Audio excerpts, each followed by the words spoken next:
മൗഖൂഫായ ഹദീസ് എന്നാൽ മൻതഹ ഇല സുഹാബി, സുഹാബിയിലേക്ക് എത്തിച്ചേരുന്ന ഹദീസ് എന്നാണല്ലോ.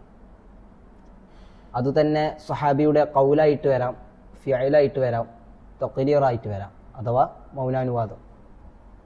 സുഹാബിയുടെ ഫിഅല് മൗഖൂഫായ ഹദീസായി വന്നതിനുള്ള ഒരു ഉദാഹരണം. മൗഖൂഫായ ഹദീസ് തന്നെ സ്വഹാബിയുടെ ഫിഅലായതിനൊരു ഉദാഹരണം പറയുകയാണെങ്കിൽ ബഹുമാനപ്പെട്ട ഹാക്കിം റഹിമഹുല്ലാഹ് അവരുടെ പ്രസിദ്ധ ഗ്രന്ഥമായിട്ടുള്ള മഅരിഫത്തു ഉലൂമിൽ ഹദീസ് എന്ന ഗ്രന്ഥത്തിൽ മുഗീറത്ത് ഇബ്നു ശുഅബ റളിയല്ലാഹു അൻഹു അവരെ തൊട്ട് റിപ്പോർട്ട് ചെയ്യുന്ന ഒരു ഹദീസിലുണ്ട്.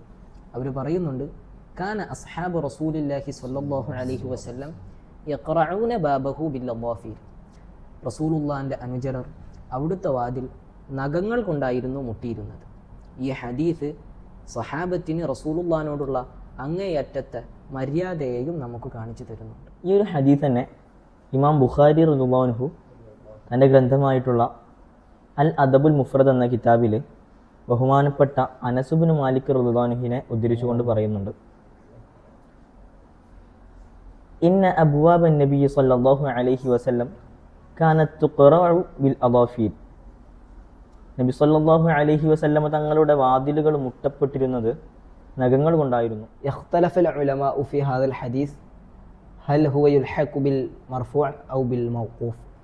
ഈ ഹദീസ് മൗഖൂഫാണോ അതോ മർഫൂഅാണോ എന്നുള്ളതിൽ പണ്ഡിതന്മാർക്കിടയിൽ അഭിപ്രായാന്തരമുണ്ട്. ഈ ഹദീസിനെ നമുക്ക് രണ്ട് വീക്ഷണകോണിൽ കാണാൻ സാധിക്കും. ഒന്ന്, സഹാബത്തിൻ്റെ ഫിഅൽ എന്ന നിലക്ക് ഇത് മൗഖൂഫായ ഹദീസാണ്. രണ്ടാമത്തേത്, സഹാബത്തിൻ്റെ ഫിഅലിൻ്റെ മേലുള്ള നബി സല്ലല്ലാഹു അലൈഹി വസല്ലമ തങ്ങളുടെ തഖ്രീറിനെ അടിസ്ഥാനമാക്കി ഇത് മർഫൂഇൻ്റെ തലത്തിലേക്കും ഉയരുന്നുണ്ട്.